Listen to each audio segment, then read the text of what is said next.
All right, everybody, welcome back to the deep dive. Today Yeah. we're going deep on something Let's get deep. pretty fascinating. It's about Indian politics, but with a bit of a twist. Right. We're talking about, internet fame. How does that translate into votes, or does it? Right. And our case study today is Ajaz Khan. Okay. He's a reality TV star, Right. social media influencer, Huge following. 5.6 million followers. Oh, wow. And he ran in the recent Maharashtra assembly elections. Yeah.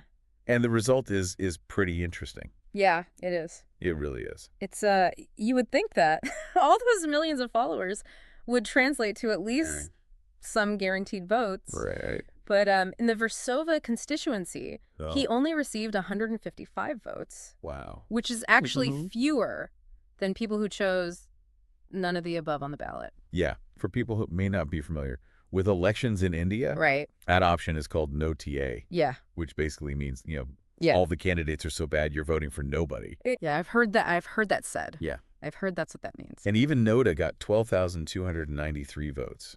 Yeah, so more than 8 times the number of votes. 155 versus 12,293 for NOTA. Wow. I have to ask,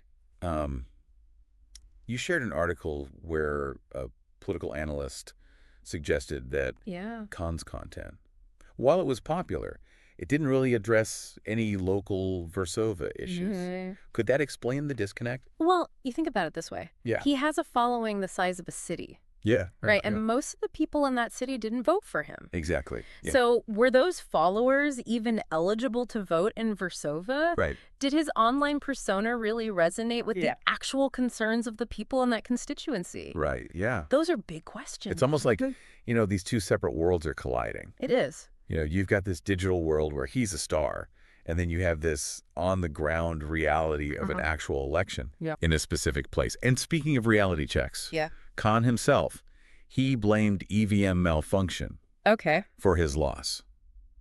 And for those who don't know, EVMs are Electronic voting machines. electronic voting machines, Yeah. which are used in India. Mm-hmm. And some people do have doubts about their reliability. Okay. But is that really a good explanation here? Well, I mean, it's a convenient claim, Yeah. for sure. Yeah. But, if we look at his campaign, did it actively engage with voters in Versova? Yeah. Was it tailored to their needs and concerns? Right. Or was it more about, leveraging his online fame? Yeah. The sources that you shared didn't really talk about the specifics of his campaign. No, they didn't. They focused more on just kind of the yeah. overall results of the election. So just to give everyone the big picture, it looks like the BJP-led Mahayuti alliance is likely going to retain power. They're ahead in most of the seats. Right. And breaking that down a little bit, the BJP is leading in 130 seats. Their ally Shiv Sena in 54. Yeah. And the NCP, that's the Nationalist Congress Party, in 41 Okay. on the other side.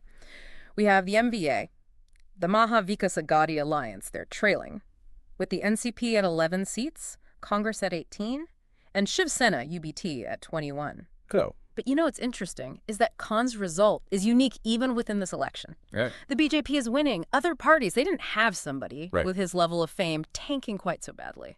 Which brings us right back Yeah. to the big question. Why? What led to this gap between his online following and his actual votes? Right. Was it a lack of connection with those local issues? Was his campaign strategy flawed? Did he misjudge how transferable his online popularity But was? there's no single easy answer. Right. But I think this case study highlights some crucial insights about the evolving relationship between social media and politics. It forces us to think critically about what online fame even is, about voter behavior, about the challenges of converting online influence into real-world power. It's a reminder that while social media can be this powerful tool for reaching people, it's not a guaranteed path to success Right. in politics. So as you all go about your day today, consider this. What lessons can we learn from Ajaz Khan's experience? How can we understand these complex dynamics between the online and the offline worlds in politics? Great questions. Thanks for joining us on The Deep Dive. Thanks, everyone. We'll see you next time.